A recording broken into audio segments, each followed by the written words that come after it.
Auto-click beats, we bring Afro beats to life.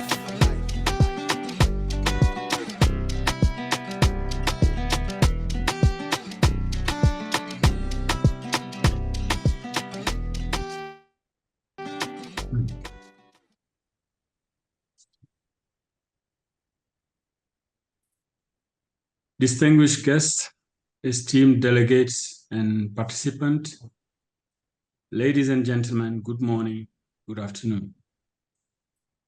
I'm delighted to welcome you all to this webinar on the preliminary 2023 Africa Export Competitiveness Report discussion. My name is Mbake Nyang. I'm the Director of Program and Impact and Regional Director for West and Central Africa at the African Capacity Building Foundation. Today, we gather to explore a topic of immense significance: Africa's export competitiveness in the context of African Continental Free Trade Area, AfCFTA implementation. This webinar is a collaborative effort between ACBF, the Arab Bank for Economic Development in Africa, BADEA, the Shared Value Africa Initiative, the Institute for Competitiveness Africa, and the Institute for Competitiveness India, which has been a great technical partner. As you know, the AfCFTA represents a holistic milestone for Africa, signaling a new era of economic integration and growth. It provides a unique opportunity for our continent to strengthen intra-trade, promote industrialization, and enhance our competitiveness in the global marketplace. The preliminary report, a result of our partnership, serves as a valuable tool in assessing and guiding our efforts in this regard.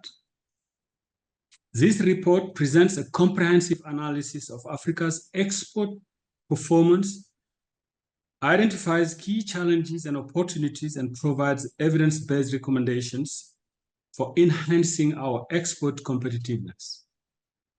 It is a testament to the collaborative efforts of ACBF, BADEA, Shared Value Africa Initiative, the Institute of Competitiveness Africa, who have come together to pool their expertise, resources to support Africa's economic transformation.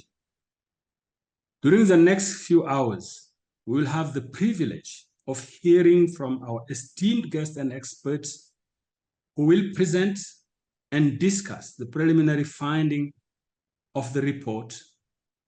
We will delve into the linkages between the report recommendations and the implementation of the AfCFTA, exploring strategies and policy interventions that can unlock Africa's export potential. I encourage all participants to actively engage in the discussion, share their insights, and contribute their perspective on how we can collectively support the successful implementation of the AfCFTA and enhance Africa's export competitiveness. This webinar provides a unique platform for dialogue, knowledge exchange, and collaboration. And it is through our collaborative effort that we can drive inclusive and sustainable economic growth across the continent. I would like to express my sincere gratitude to our esteemed partners, sponsors, and the dedicated team at ACBF, BADEA, Shared Value Africa Initiative, the Institute of Competitiveness in Africa and India, for their unwavering commitment to Africa's development agenda. It is through partnership like this that we can leverage our collective expertise and resources to address the complex challenges and seize the opportunities presented by the AfCFTA. I would like to take a moment to express my sincere appreciation to the AfCFTA Secretariat and other key partners for their support and advice and active participation in this webinar. We are honored to have representatives from the AfCFTA Secretariat joining us today, bringing their valuable insight and expertise to the panel discussion. I would also like to extend our gratitude to the African Development Bank, the African Manufacturers Association, the African Women Agribusiness Network for their presence on this panel. Their contribution and perspective will greatly enrich our discussion and provide valuable insight into the challenges and opportunities of enhancing Africa's export competitiveness. I would also like to take this opportunity to inform you that the 2023 Africa Export Competitiveness Report, which we are discussing today, will soon be officially launched at a face-to-face event in the month of May. The specific dates and venue for the launch will be announced in due course. Without further delay, I invite you to take the most of the webinar to actively participate in the discussion and to contribute your ideas and insight towards enhancing Africa's export competitiveness.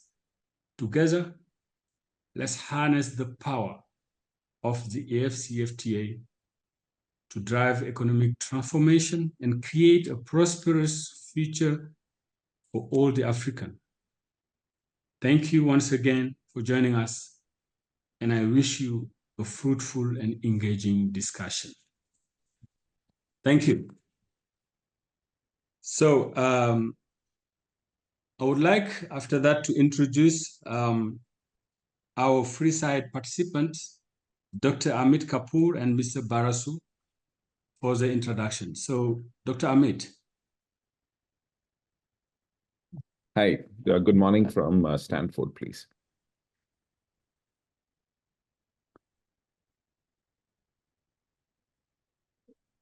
Thank you for the introduction. Good morning. This is Barasu joining from ACBF headquarters in Harare. It's a pleasure being part of this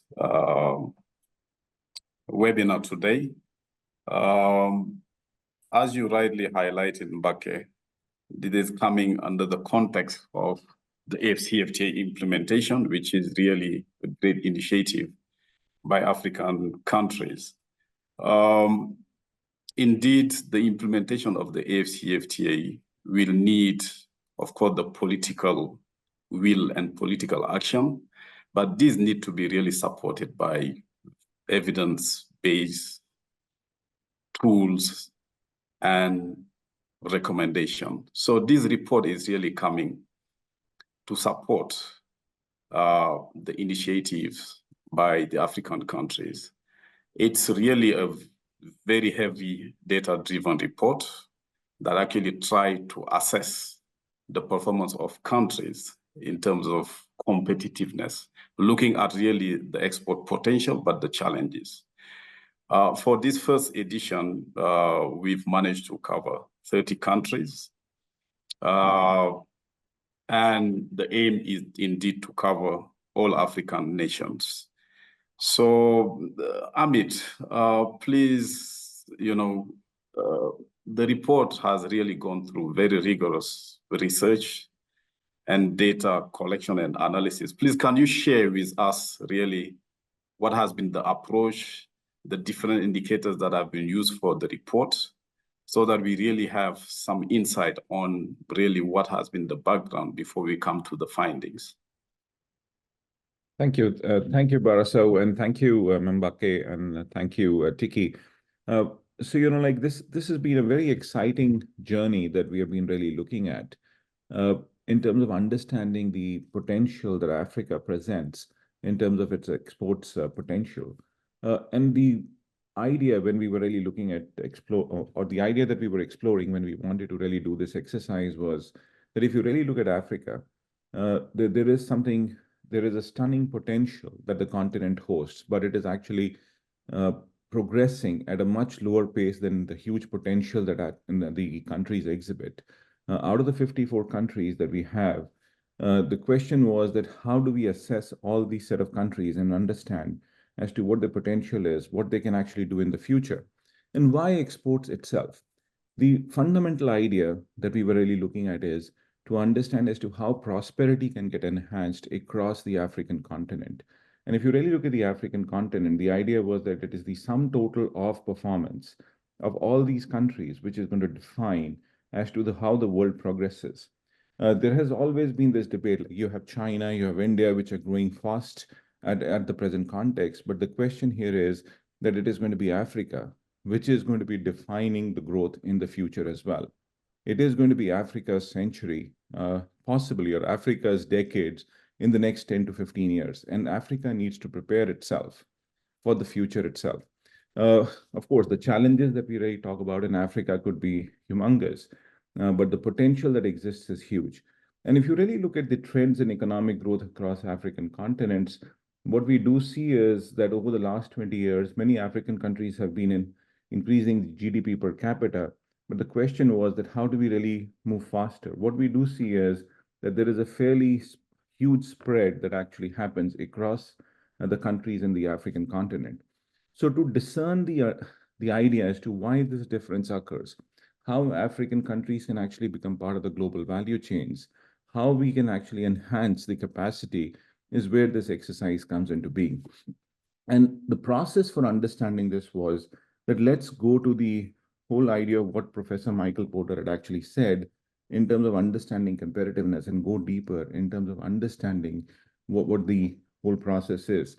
And when you talk about exports, the fundamental thing that a lot of countries believe or think, or a lot of experts will always say that you always have to do things which is going to be high tech or low tech.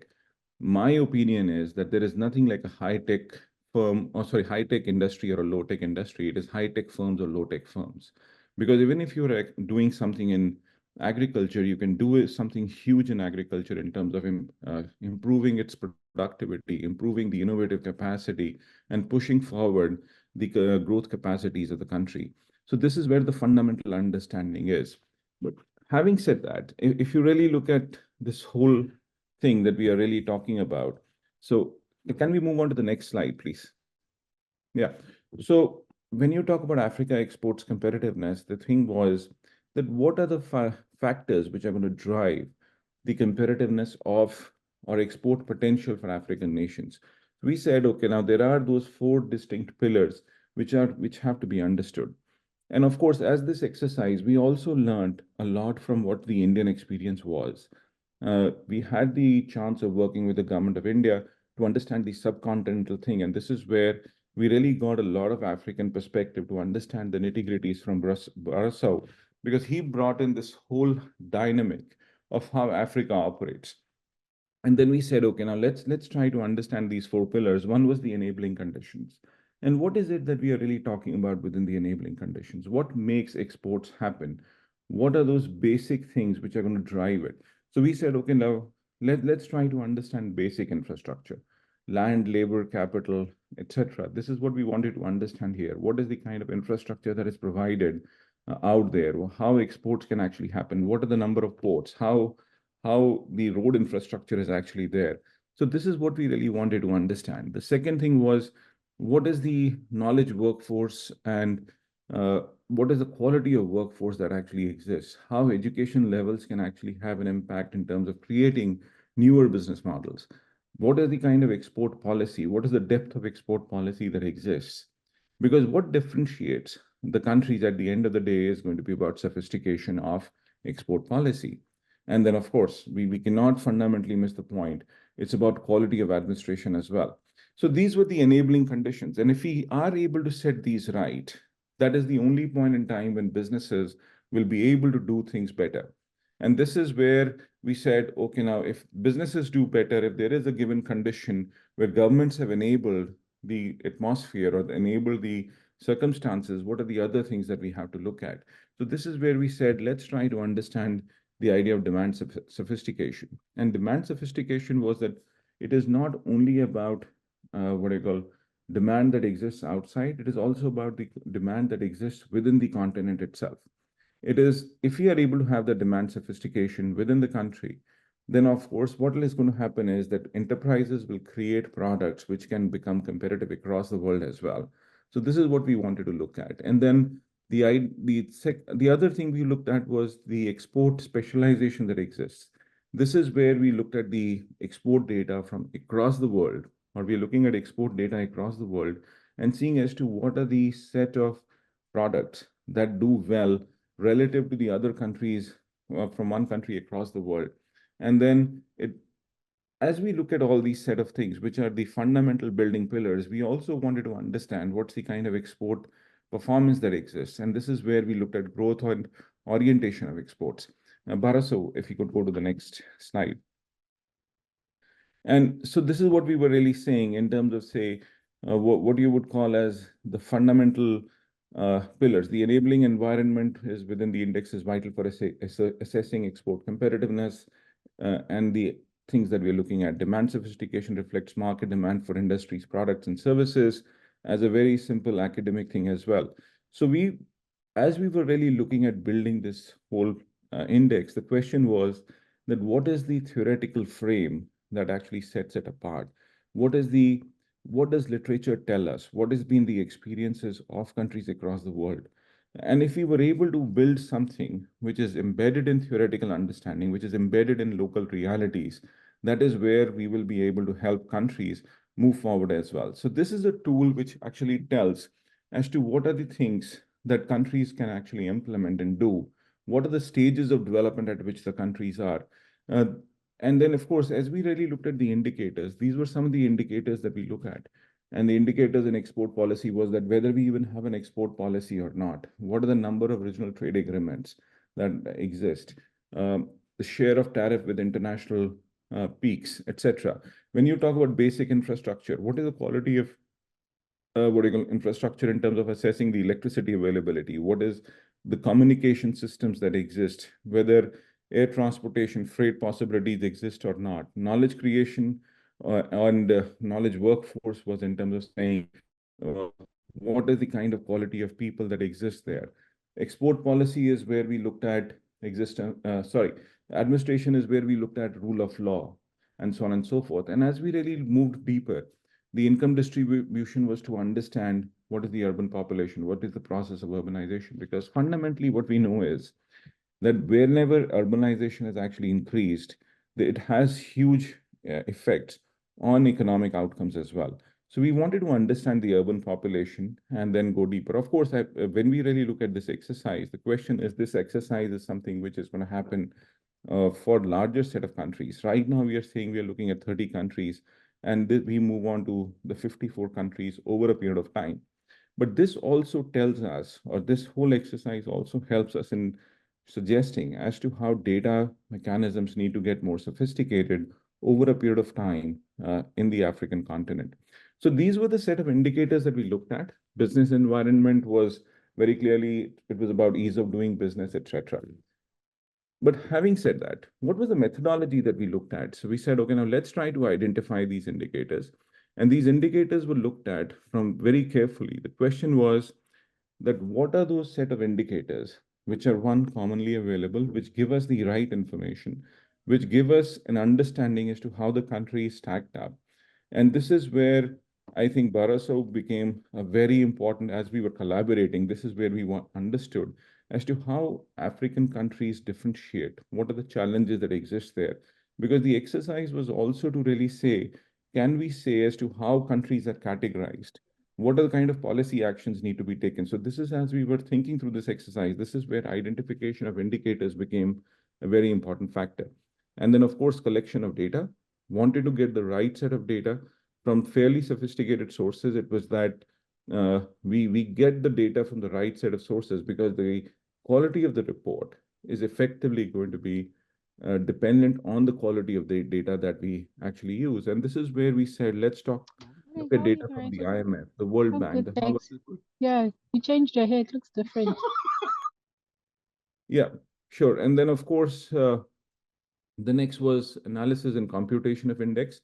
This is where we said we should use the principal component analysis to understand as to how data works together, how how data comes together. And this is where we looked at creating weightages for various set of indicators. It was not that we are going to give very similar weightages to all the indicators. This is where we said as to how data sits together. So if you really look at the data analysis that has happened, it is fairly robust in terms of as to what we are really getting out of this. We talked to experts across the system to understand as to what are the indicators that become important, what are the weightages that happen.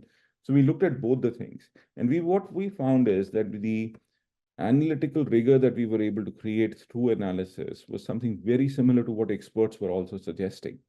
And this is where this whole exercise or the methodology gave us huge confidence in terms of saying that this is the right way of approaching and moving into the direction. So this is where we looked at the alphas, the KMOs, in terms of understanding what is the mesh sampling adequacy that exists, whether the KMO ranges are within 0 to 1. If it was beyond 0.5, only then we were actually trying to bring in the data and so on and so forth.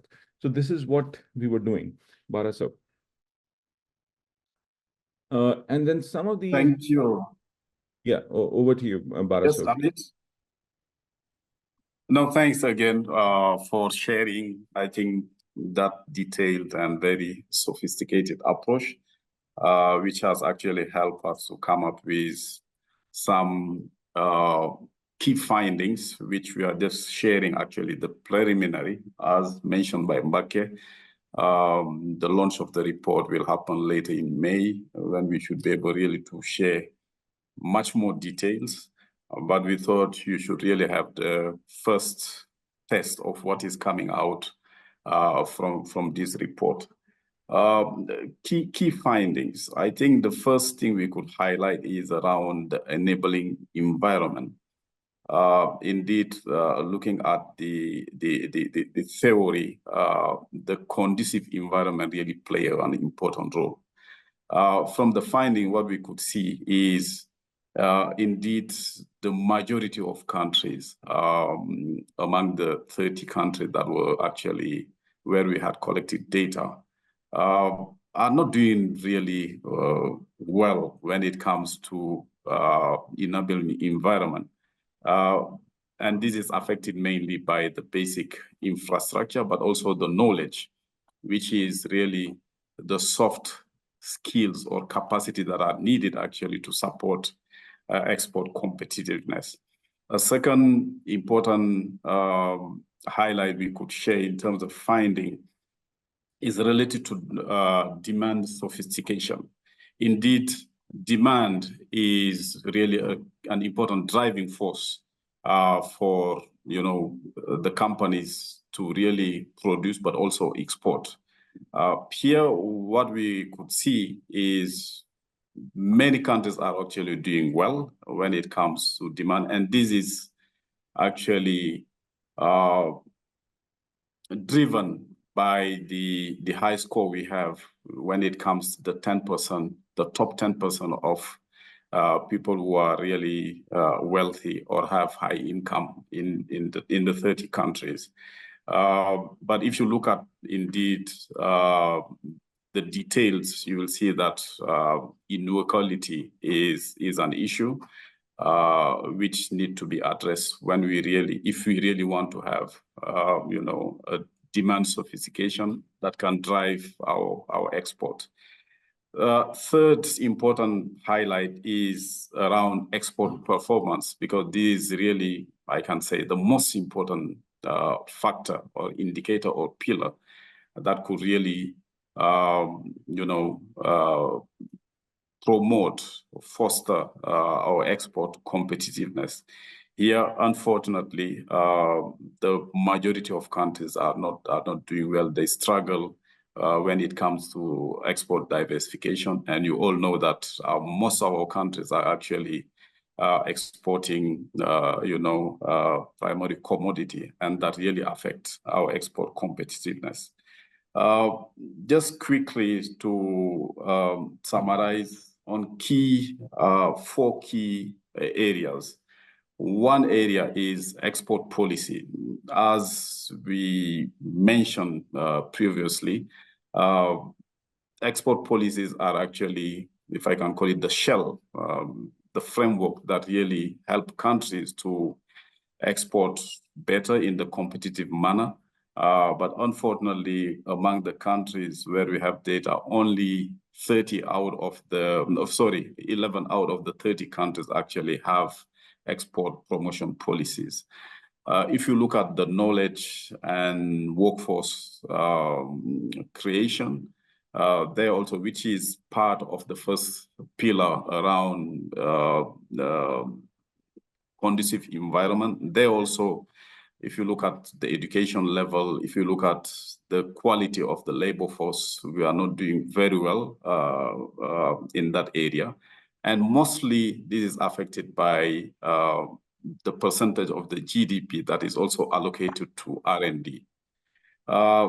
Third area, which also needs attention, is around business dynamism. Here, I will just highlight one issue, which is, for example, the cost of starting a business, or even the time it takes for business to open. This is a serious challenge, which need actually some support and some awareness raising, so that really countries take these issues seriously.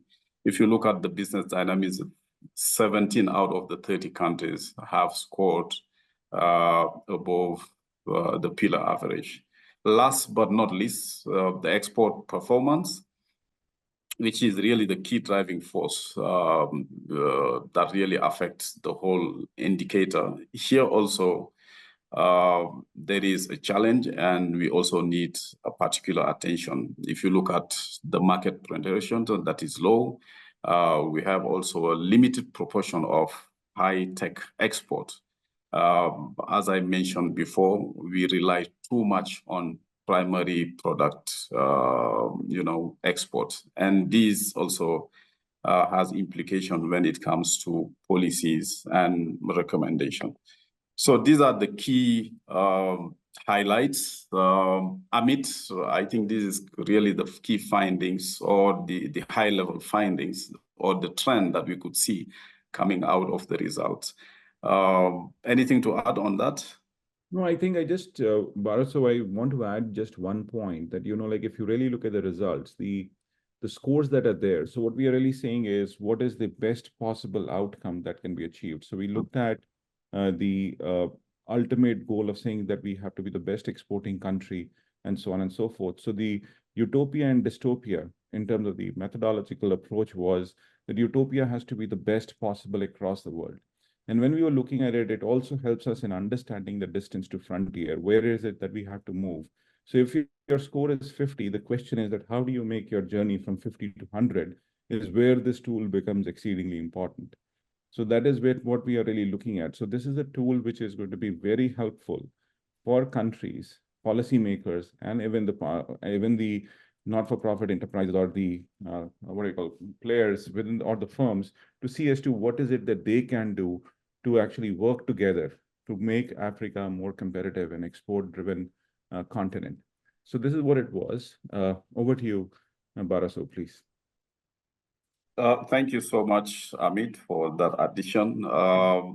Can we give back the floor to Mbake? I think if there are questions, we are happy actually to respond. Yes, Mbake, over to you. Yes, thank you. Yes, thank you, Barasu, Dr. Barasu and Dr. Hamid, for these great presentations. I think you have been very well elaborating on the rationale of this report, this work. And also you cover the four key dimensions, and where you did an analysis of the performance and also of the challenges we're facing. And I think it's also very important you highlighted the methodology that you have used, the different indicators, the way you do the analysis. This provides clarity on the rigorousness that you have used to come up with this report. So let's open the floor to the participant at this point to see if they have comment or questions before we go into the panel discussion.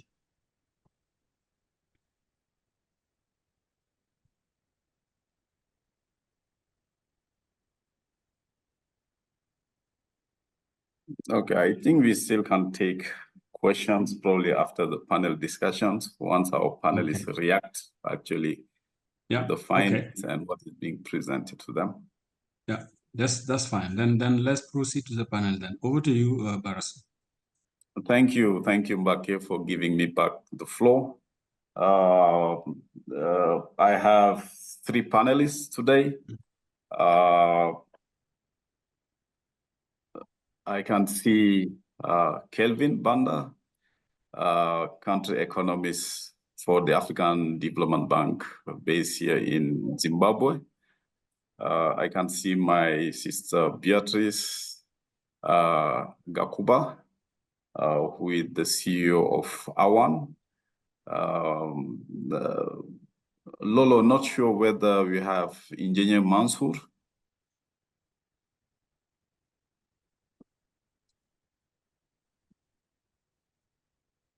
Okay, let us know if he is around.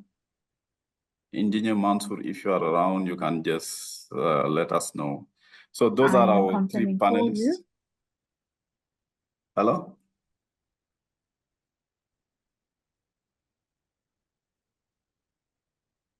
Okay, Kelvin, good morning and welcome to the panel discussion. Okay, great. That's him. So, Kelvin, I will start with you. If you could just in 3 minutes share what you are doing as the African Development Bank around this area. So over to you. Well, thank you very much, Parasu. I hope you can hear me well. Yes, I can hear you loud and clear. Thank you. Where I am, my internet is not that great, but yeah. So let me also start by thanking you and Dr. Kapu for the report that for the findings from your study that you have just shared, which is very, very actually interesting. I'm actually struck by the fact that you in your findings you identified that only 11 countries out of the 30 that you looked at have got a policy in place. I think that's very striking indeed. I didn't think that would be the case. 11 out of the 30 countries have got an export policy. I think that's a starting point. Perhaps the issue of policy is very, very important and needs to be addressed by African governments if we are going to be more coordinated, more deliberate in terms of what we do to enhance trade in Africa. But that's just to comment to the points that the report that you just, the findings from your report. But coming to specifically to the African Development Bank, perhaps before I do that, maybe let me just highlight 1 or 2 important points. I think from the bank side, we have noted that over the last 2 decades, really the trade has been constituting an increasing share of Africa's gross domestic product. It has increased from 49% in 2000 to 53% in 2019. However, an issue of concern is that Africa's share in international trade has actually remained very low. During this period, Africa's share of international trade has been just under 2%. Well, under 3%, in the last 20 years. And also important to highlight is the fact that the World Trade Organization statistics also show that Africa's trade has really been in 3 main categories. 57% has been minerals, and 28% on manufacturing goods, and 15% has been agriculture. So And we also noted that the continent's really trade is really very closely tied to macroeconomic environment or macroeconomic stability and external factors. So we really, as a continent, depend on the demand out there from the emerging countries and the developed world, but also there's a fact of what we do in the country in terms of stabilizing our economies and making the deliberate decisions, which I did mention earlier. So the other important aspect I think that should be taken into account is intra-regional trade. I think this is where the Africa Continental Free Trade Area becomes very, very important. We have got here as a continent, we really highly dependent on primary goods for exports. And we have barriers to trade, and we do lack competitiveness in general. Again, I think when you look at the competitiveness report, the global competitiveness report, only 11 countries in Africa were among the top 100 most competitive countries. So you're looking at countries like South Africa, Mauritius, Seychelles, Morocco, Tunisia, and just to mention a few. So this is the context in which we are. And from that perspective, the African Development Bank has been leading work on Integrate Africa, and really the idea there is to strengthen the competitiveness of Africa, both in terms of global trade, but also for intra-regional trade. So that has been our focus. We have really, since 2015, we have the President Adesina actually came up with the high fives, and regional integration as one of the high fives. That's one of the 5 main priorities of the bank. And since then, we have seen significant investment in that area. As we speak, about 23% of the bank's group portfolio is actually in this area on Integrate Africa. So we actually made significant investments in this area with over 7 billion, or rather to say maybe $9 billion US is actually gone to this Integrate Africa. And the focus has been strengthening countries to do business, strengthening countries to do business with each other, but as well as beyond Africa, and opening up opportunities for trade. This is what we have focused on in the last, so to say, maybe 10, 12 years. And this is an area which is a growing area going forward. So perhaps I can stop there for now. Thank you. Thank you, Kelvin. I think those are very important statistics around intra-Africa trade, but also the part of Africa's trade at the global level. And very important is really the huge investment you are making at the bank to really support African countries to do business within Africa and also beyond the borders. 9 billion, I think that's a commendable job. Thank you. Let me move to my sister Beatrice. Please, can you introduce yourself? Probably I'm not able to do justice, because you have a lot of experience and you are leading a very important network, AWAN. So can you just in 3 minutes introduce yourself and the work you are doing in this area? Thank you very much. And I really want to commend the experts who did the report. It's timely and is really within the context of Africa free trade area, showing the gaps that if you really want to promote the, this free trade, there are a lot of issues that we need to address. And I think everyone has to play their role. But I think maybe this report also, when it starts circulating, it will show that we have to go back to the basics before we start dreaming big. And because trade has been going on before even this free trade area, and what have we done to that? So my name is Beatrice Yakuba. I'm the founder and executive director of Awan Africa, which is an organization that is focusing on women in agribusiness. So we are we have membership in 45 countries in Africa. And a secretariat is based in Nairobi, and we have an office in Abidjan. And in May, we'll be up for West Africa and Northern Africa.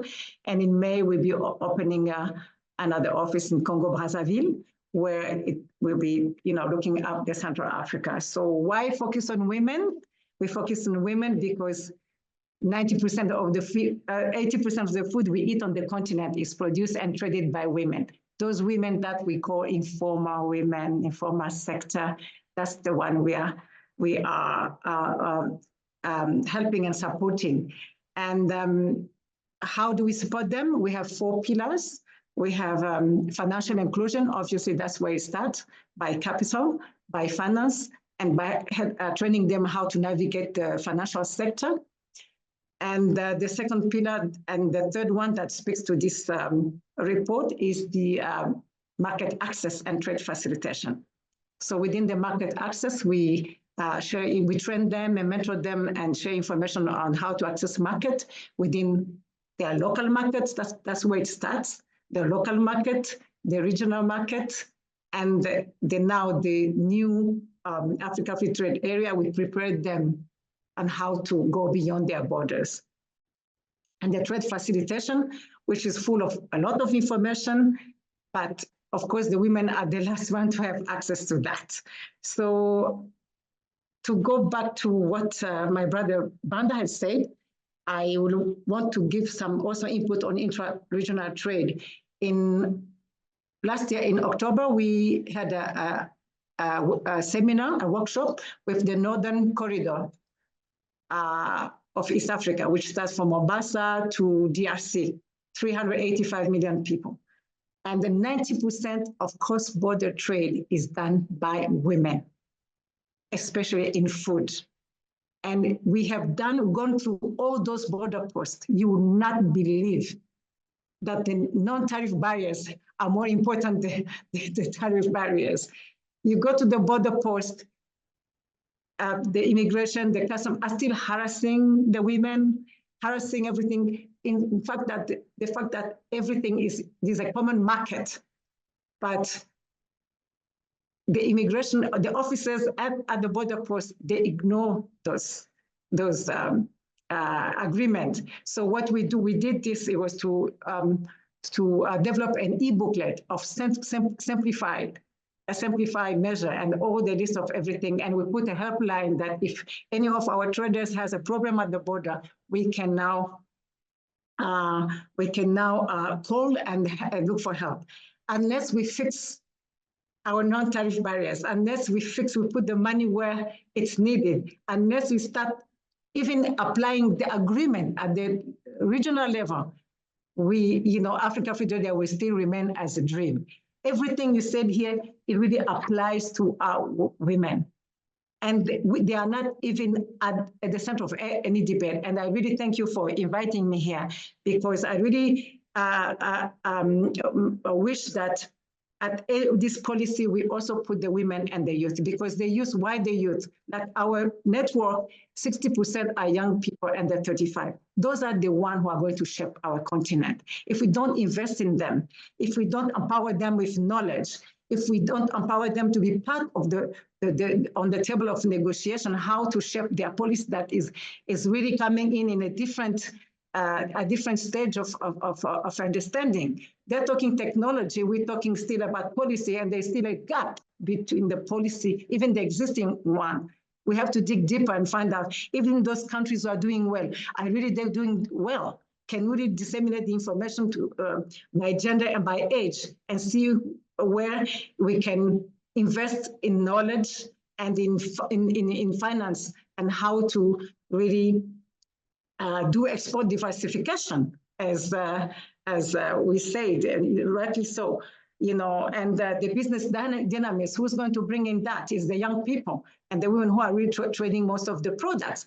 So I think this is a very, very, very good report. And I think if we can disseminate the information, that if it's possible, but maybe then next time, then we look, how do we go from the theory to the practice, and what are the challenges that existed? How do we address them? We have all of us a lot of information that we can share, and I think this is a very good initiative, because those who do who make the policies, they need to change their mindset. And then I open up, because as we speak, our government they see the private sector as their enemies, as they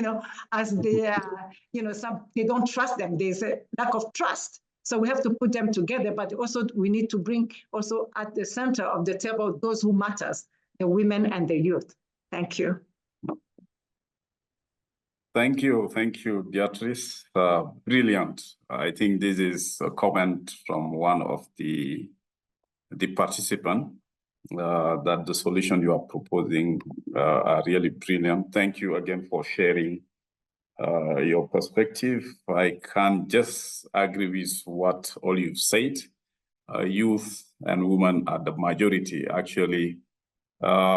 Just to be simple, and smart, if you really want to address the issues, just look at where the majority are. I think that is just very simple logic, right? So definitely the women and youth need a particular attention. We are happy that the reports, the different pillars actually are aligned nicely with what you are doing, looking at financial inclusion, looking at market access, trade facilitation. I think this report actually is yours, and definitely you should help partner with us when it comes to dissemination, but also implementation, because what you are doing is really on the ground. It's something very practical, nothing theoretical. You are really helping women and youth who are at the borders and really trading. Thank you again for sharing what Awan is doing. So my second set of questions, probably I will go back to Kelvin. Of course, you shared a little bit what are your views on the report finding, but we also want you to be a bit futuristic, because this is the first edition of the report. Definitely there are things that you wish you could see in the report but are not seen, so that if you are working on the next edition, we should be able really to take into account those very important dimensions that could help you actually better deliver on your mandate and your intervention. If you were really to be futuristic, what could be the other area or pillar we could explore in future editions? Thank you very much, Parasu.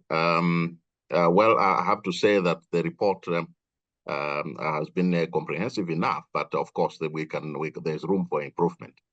I think one of the main issues that is currently being discussed from various angles, I think, is how Africa and African countries are making progress around the implementation of the Africa AfCFTA. I just attended the ECA annual conference of ministers, and they have indicated that, look, much has have ratified this, but implementation has lagged behind in a number of areas. So perhaps this kind of a report could also shed light in terms of what are the specific countries doing and what are the sort of progress that is being achieved in terms of the commitments that the countries have made to implement the AfCFTA. This is important because I think African governments recognize that this is an instrument that should help to galvanize trade in Africa, to open up the continent globally, but also within, but also to provide opportunities for generating growth arising from trade. As I indicated, the numbers at this stage in terms of Africa's levels of international trade, as well as intra-regional trade, are low. So there could be fundamental factors which you have highlighted in your report already. But I think it would be important to align ourselves to what have been the aspirations of the AU, what has been the aspirations of the continent member states to achieve economic growth, poverty alleviation, and so on through trade. So following up the implementation of the AfCFTA, I think will be very important. That's one aspect. The other aspect, I think, is also to make recommendations with regards to what member states or African countries need to do. And not only from the public sector, but also the private sector. What is the role of the private sector, and what is the role of governments and the institutions? For example, in the areas of research, example in the areas of strengthening institutions that promote trade, and so on. I think we may want to go digress a bit and go into these areas, which perhaps we don't do much work in there. But these are critical areas that we may want to examine in this kind of a report. Thank you.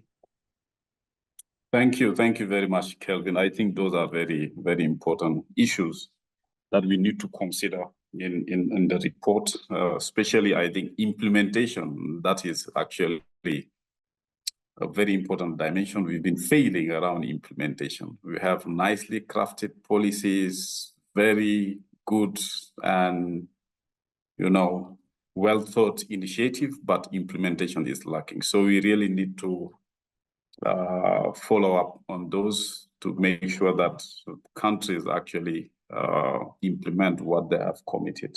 Thank you so much. And the recommendations, which are very specific, every type of stakeholders, what do they need to do? The government, the private sector, the academia, even the civil society, I think they all have a role to play. Thank you so much for sharing that perspective.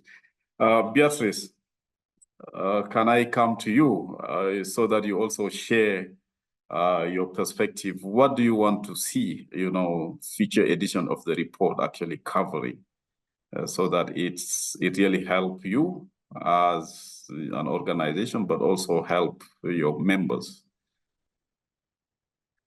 Yes, I just want to continue on what our brother Kelvin is saying. I think we want to see institutions like the African Development Bank also get more involved and really also addressing the issues that are needed. I know you have a program called AfCFTA, but it's not really addressing the issues.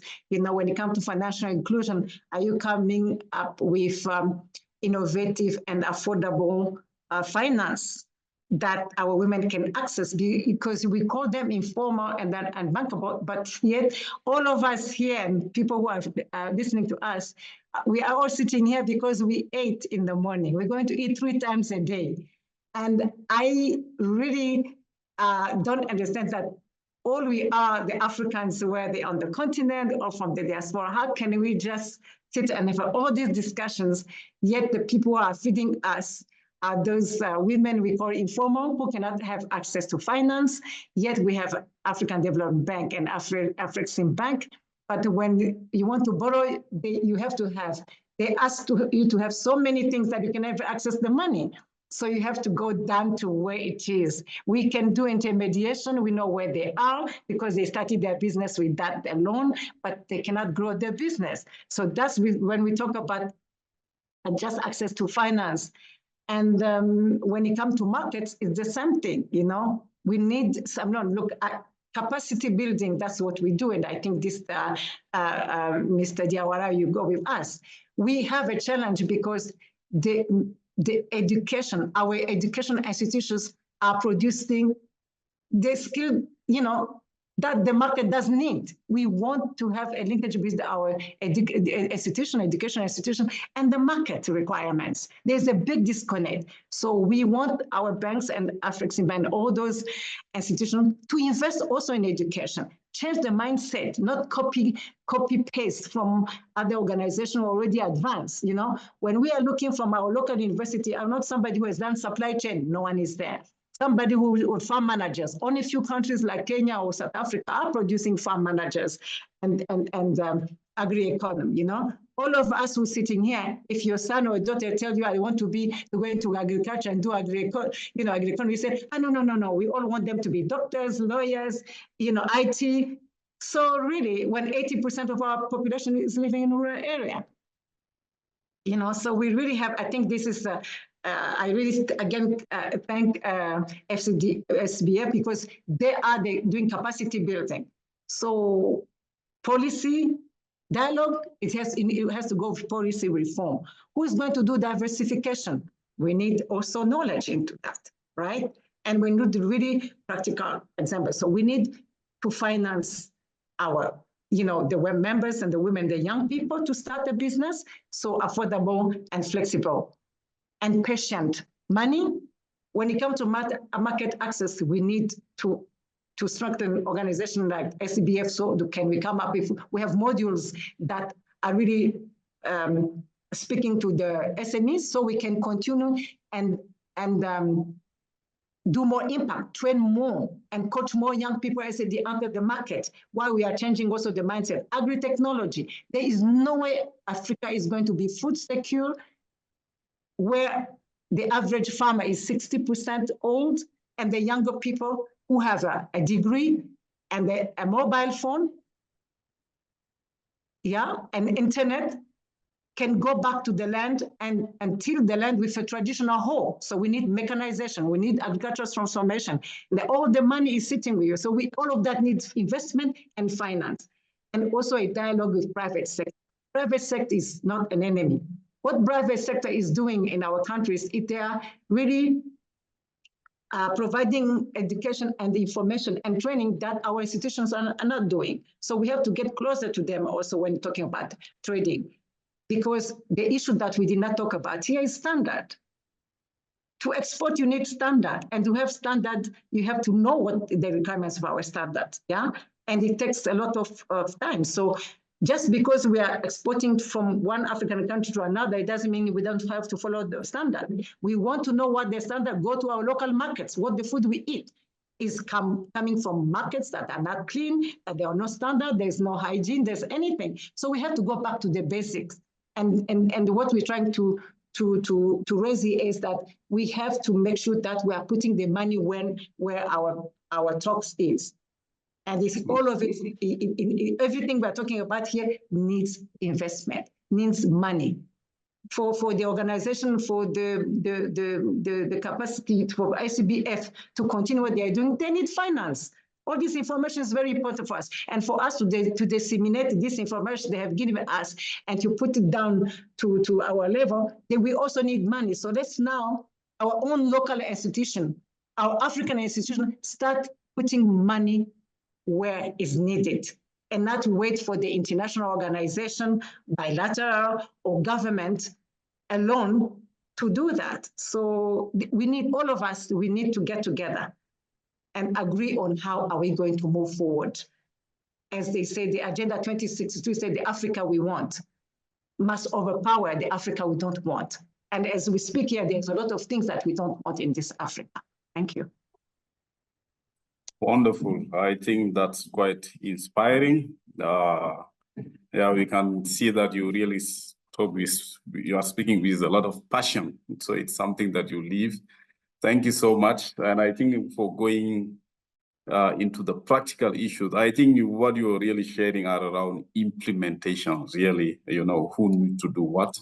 Our colleague from the bank, of course, the bank is doing a lot.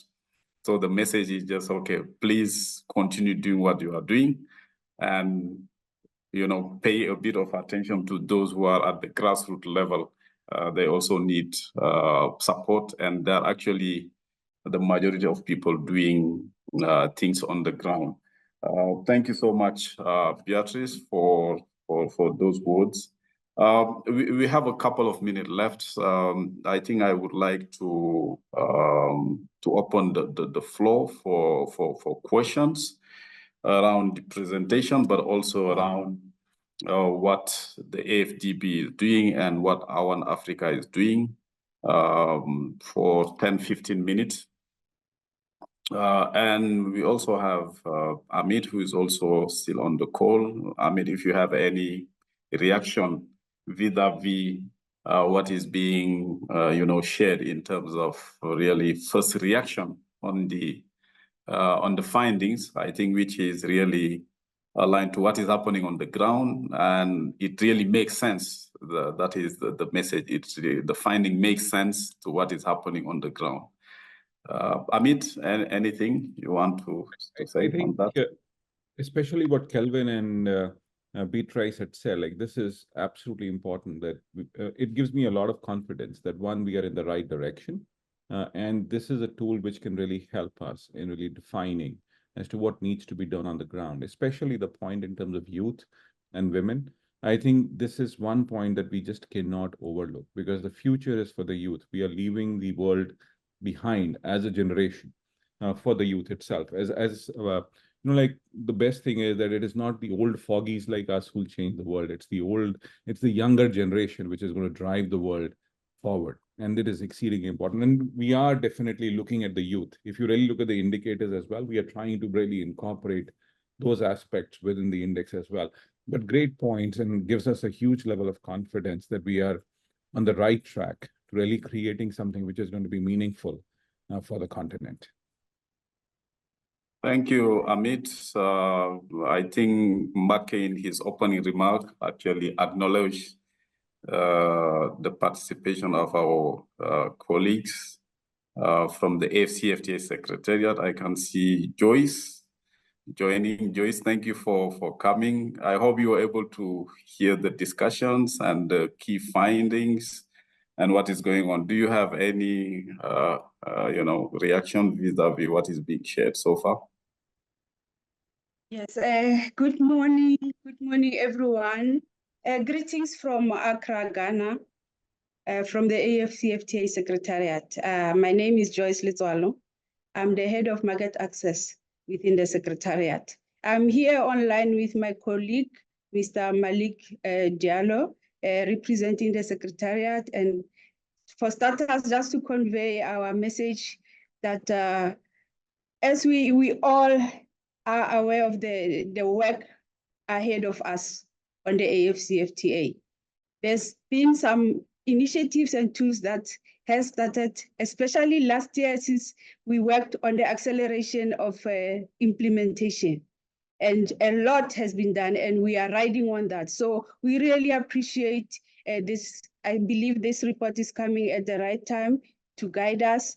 We have a lot on market access that's been happening with the offers and implementation, member states, tools like a guided trade initiative, where it's putting everyone in the same room to work on implementation issues.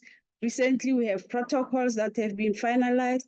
We have other protocols that are supporting implementation. So the member states have already taken the commitments. So if we have the evidence-based data that can assist to say, how do we intervene and work with those priority sectors? We already know which ones are identified in terms of value chain development, that include agro-processing, logistics, pharmaceuticals, all of those areas. If we can have the data that is supporting us and member states. The recent experiences we've been having with member states is that they are also establishing their national strategies on how to implement the AfCFTA.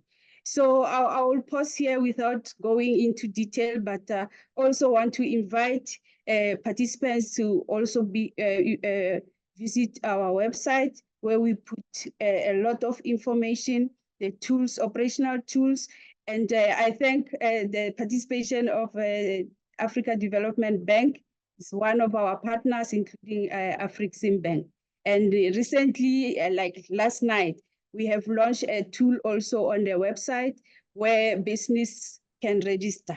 So we're looking to see how at continental level we can consolidate while we are all working towards a greater economic integration. Africa is ready. Africa has the potential. We need to just build capacity, use all aspects that we can use to move towards increasing that level of intra-Africa trade.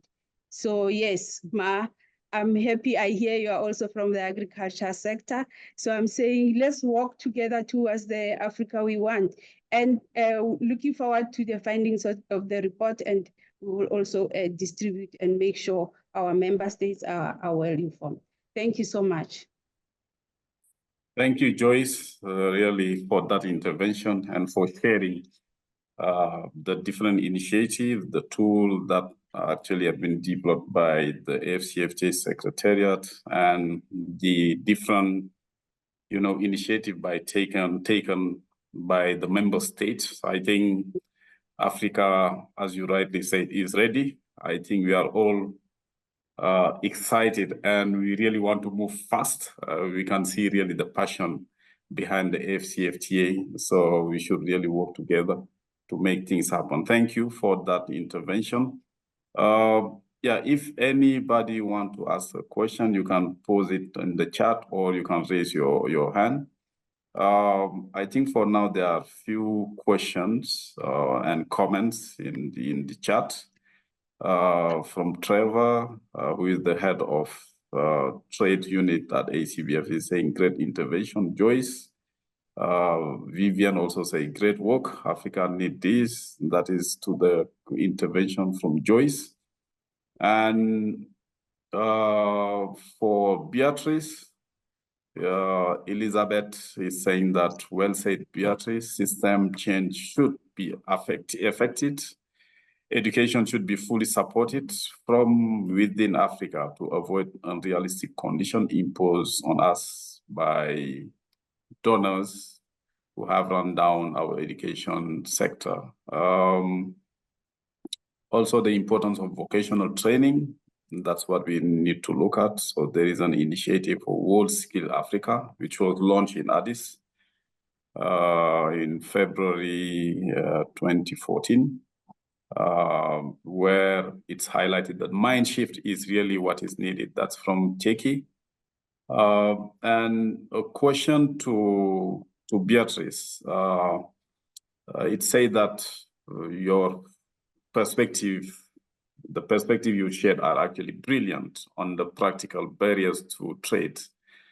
So now what do you think about the need for increased regulatory simplification and better regulatory harmonization between member states in order to facilitate intra-African trade?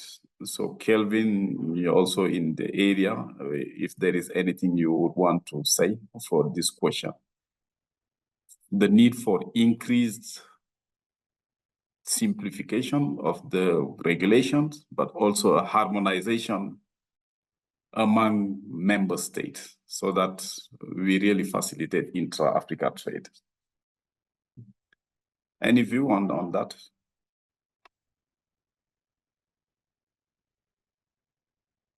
Any of your Beatrice or Kelvin, you can come in if you want to react to that.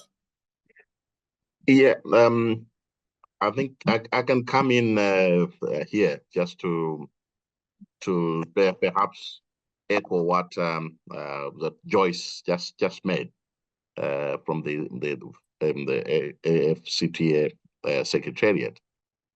Mm-hmm. You are on mute, Kelvin.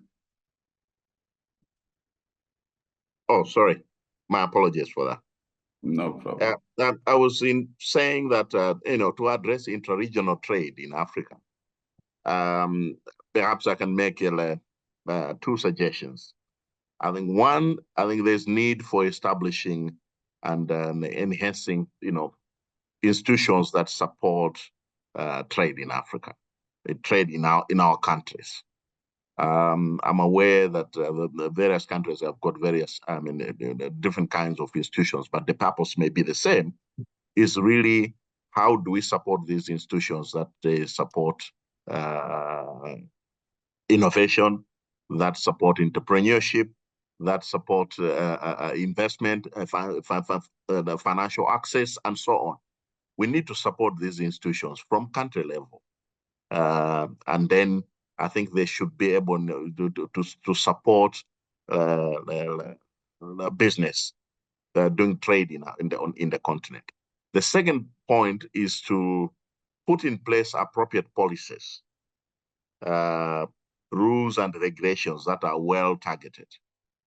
That is important from the government or public sector point of view, to make sure that the private sector take advantage of this good environment in which they can survive and do business on a competitive ground with other countries.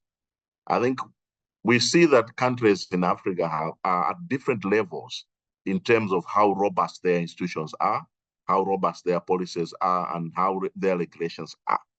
So this is an area that needs to be tackled, because I think most of the countries tend to look at what are we exporting? Is it minerals? Is it agricultural products and so on? And where are we exporting? Are we exporting to China or Asia or Middle East and so on?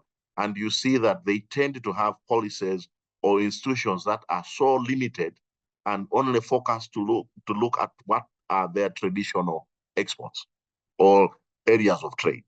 But I think we need to be a bit more broad-based with our institutions that support trade in general, so that they can identify new opportunities for doing trade, especially intra-regional trade.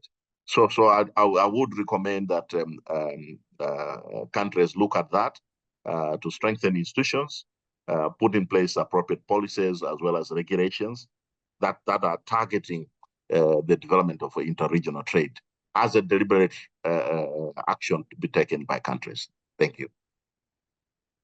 Great. No, thank you so much. I think your suggestion here to look at the other dimension of capacity building.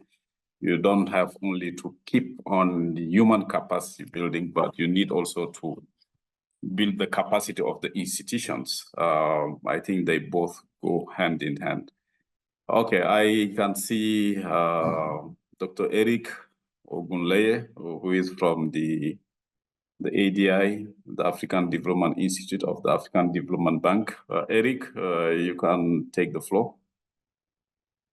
Welcome. Thank you. Yes, thank you very much, Mr. Diawara. I've been listening very intently to this conversation, very exciting, very interesting. I just want to compliment what my brother. Eric? Yes, can you hear me? Yeah, we are receiving an echo. If you have two devices, maybe you can turn off one of them. Not from my end. I have only one device connected. Okay, you can proceed, then we see. I think we are having an echo. Sorry about that. Lolo, Is it anything? better now? Barsu, yes, there is a bit of an echo, but perhaps we can continue. Okay, please proceed, Eric. Okay, so thank you once again. Like I was saying, I've been listening very intently to this very exciting and interesting discussion. So by way of introduction, my name is Eric Ogunleye. I'm the Acting Director for the African Development Institute of the African Development Bank, which is the bank's unit that focuses on capacity development in support of its regional member countries. So I just want to complement what my brother Kelvin has said regarding what the bank is doing by coming from the capacity development angle. And Diawara, I noticed that you also mentioned it just before you concluding at the last comment you made. So I think one of the ways that we can also support and promote export competitiveness in Africa is to tap into the potentials of the Africans in the diaspora to be able to leverage their network, leverage their competencies, leverage even their resources, capital resources, to be able to promote trade competitiveness in the region. And that's exactly one of the things the bank is doing.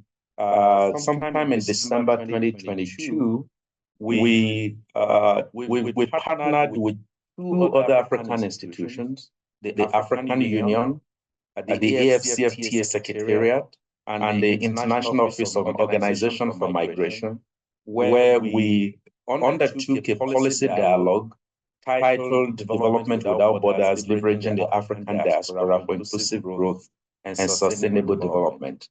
And in that policy dialogue, we identified five big areas where we can support where diaspora and Africans could come in. And one of them is on trade and investment promotion. So one of the areas that we have noticed is we have a lot of resources that are in management by Africans in the diaspora. In fact, we estimated about 50 billion of investment that they have in their countries of residence.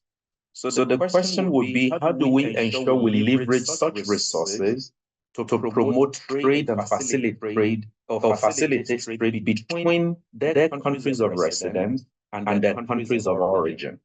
And one of the things that we suggest we could do is to leverage the information that they have.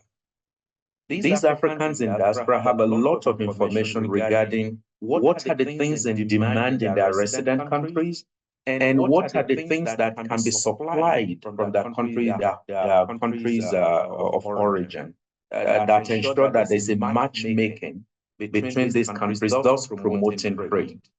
We also note that they also have capacity to facilitate bilateral trade between the countries where they come from by providing information, by assisting, by leveraging the language, the knowledge of the two countries, their host and home countries, which help them to be able to know precisely what needs to be done. They understand the system in the countries they're coming from. They know what are the rules of origin in their host, in their host countries currently. So I think it's important that we talk a bit more of how can we ensure that we tap into these vast resources that are waiting to be harnessed, that can help us to promote trade between Africa and these other countries. And sometimes even within Africa, because when we're talking about African diaspora, we have a number of them who are not living in their home countries, but are living in other African countries. So I think we are open as an African Development Institute to partnering with different African institutions who are willing to work with us to ensure that we shore up the capacity of African countries, including the diaspora, how we can develop some programs that can help to harness the potentials that can help to leverage the opportunities that we see around this space. I think doing that will to a very great extent support in helping to promote the competitiveness that we're talking about here. I just thought I should just put that in. Thank you very much. Wonderful. No, thank you so much, Eric, for bringing that dimension. I think throughout our discussion, we really did not bring that dimension, which is the diaspora. I think that is the point that Eric was making for those who could not hear clearly. And he mentioned that in December 2022, there was a partnership between the AFDB, the AUC, IOM, and the AfCFTA Secretariat around a dialogue, which he came up with really very important recommendation and way forward. Among them, trade was and investment promotion was really important because there is a potential for around 50 billion, and there is need for African countries to really tap into, that potential. For that really to happen, information sharing need to happen because the diaspora have a lot of information around, what could be supplied to African countries and what could also African countries take to their country of residence. They could also help in facilitating bilateral trade because they also have a lot of information and a lot of intelligence around those areas. So thank you so much, Eric, for bringing that dimension. That is really important, and we really did not, we did not really deal with it during our discussions. John is also mentioning an important issue around the trade harmonization and looking at the practical way. He has given the example of some treaties might be signed within a given community, but it's not really respected in practice when you go beyond some borders. So the AfCFTA, I'm sure, is working hard to make sure that harmonization happens, but also to make sure that countries actually respect their commitment when it comes to treaties, because it doesn't really make sense to sign a treaty and when it comes really to respecting it, you don't respect it. So that is really the whole challenge that we all need to pay attention to.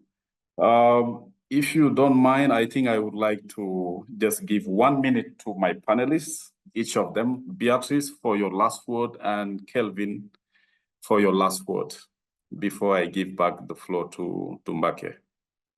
Beatrice, one minute. Yes, I just would like to emphasize that the competitiveness starts with the local market. How do we deal with our local market, the regional market, and then the continental market? We have to look at the issues of cost of production, and a big challenge is packaging and branding. You cannot compete if you don't have three, and those are lacking in our value chains, in even our way that we want, even competing from one country to another. We don't have packaging industries in our continent, and branding is not there because all that costs money, and we are still, our trade is dominated by SMEs, and the SMEs have no access to all that. Thank you. Thank you very much. I think everything starts at the local level. Thank you very much, Beatrice. It was great to have you as a panelist. Appreciate your kindness. Kelvin, your last word. Well, my last words would be to thank you, Barasu and the ACBF, Amit and team, in preparing this report with your partners. I think this is has been a good dialogue. It's important to keep it going while addressing the needs of the continent. And it's really an eye-opener in terms of what we can discuss, what we can share globally. Perhaps to highlight one important point, which I don't think we dwelt on it, I think it's around financial integration in Africa, but also deepening the financial sector in our countries. I think this is another, shortage or absence of financing has always been an issue in facilitating trade.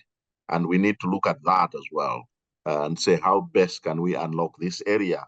How do we take advantage of institutions like the African Development Bank and other MATLATLOs, other DFIs to support the local entities, the financial systems in the countries to be able to promote trade in Africa. So with those remarks, thank you very much, colleagues, and thanks for inviting me. Thank you. Thank you so much, Kelvin. Financing, that is the elephant in the room. Thank you for bringing that. Amit, do you want to have any last word before we close the discussions for the panel? Looking forward to this exciting exercise and making a difference. Thank you. Thank you so much. It was great having you in this panel. Thank you, everyone, for your contribution and your kindness in sharing really your thoughts, but also spending time with us. Mbake, over to you. Thank you so much. Yes, thank you very much, Barasu. Thank you, Dr. Hamid. I would also like to thank Beatrice, Kelvin, and Eric for their brilliant contribution. It has been very inspiring and exciting to listen to you. I think you have been able to iron out the key areas where we need to put the focus. I think intra-trade has been one element that has been brought to the front. I think the issue of supporting youth and women is something that we noted. I think also that having strong policies that are relevant to the context is important. We talked about the need to implement the policies we have already, implementation is an issue, but we also need to keep developing new policies based on recent evidences. I also think the issue about capacity building is key, particularly for developing human capital, but also, as I think Kelvin said, we need to also develop institutions that are very relevant for our ambition. I also noticed the point from Dr. Eric, which is very important. We tend to forget it. The diaspora dimension is also key.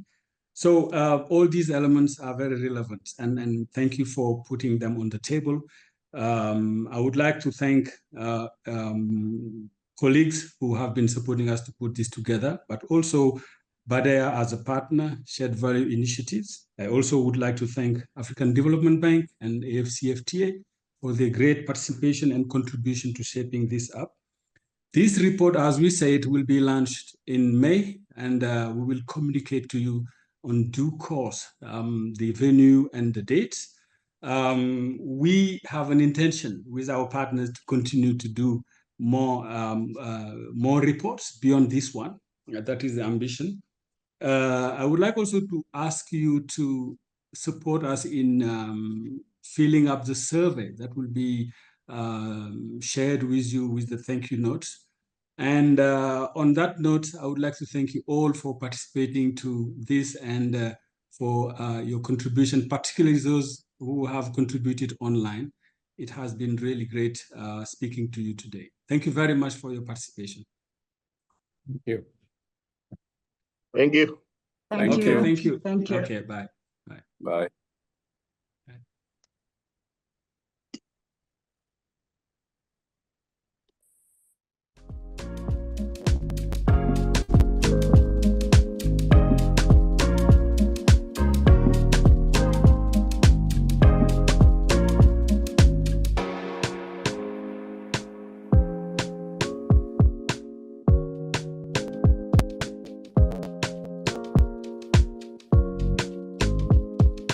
It's autoclave beats.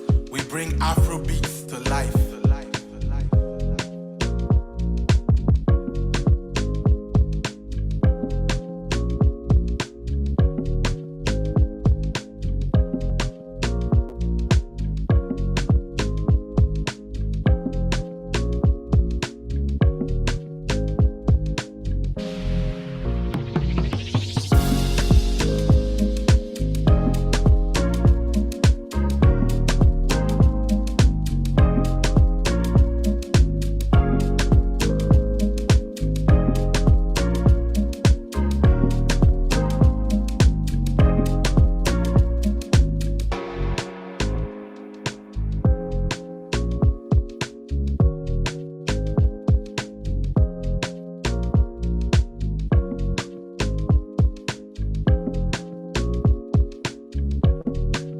It's autoclave beats.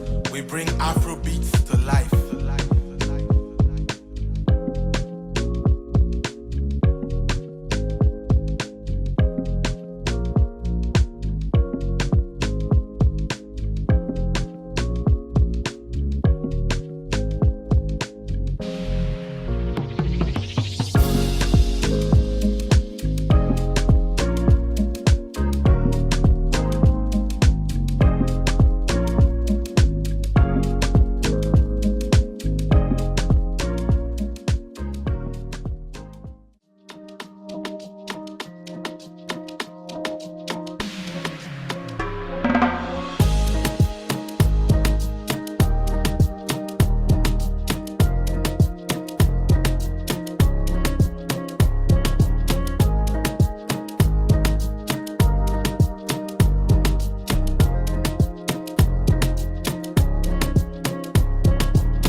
It's autoclave beats. We bring Afro beats to life.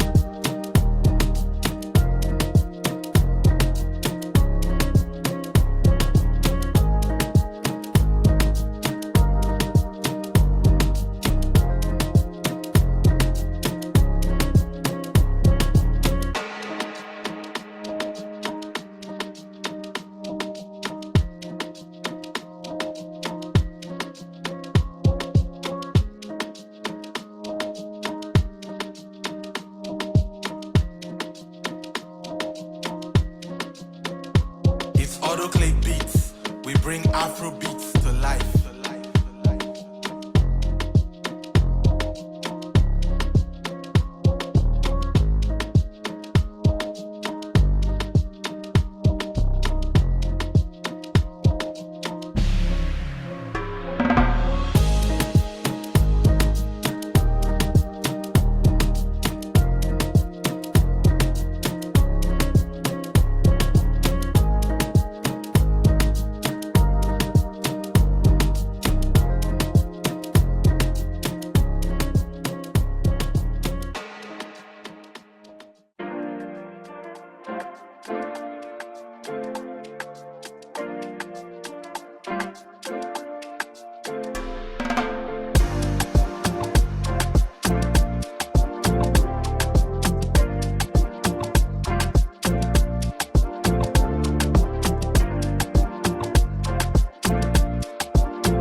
It's autoclave beats.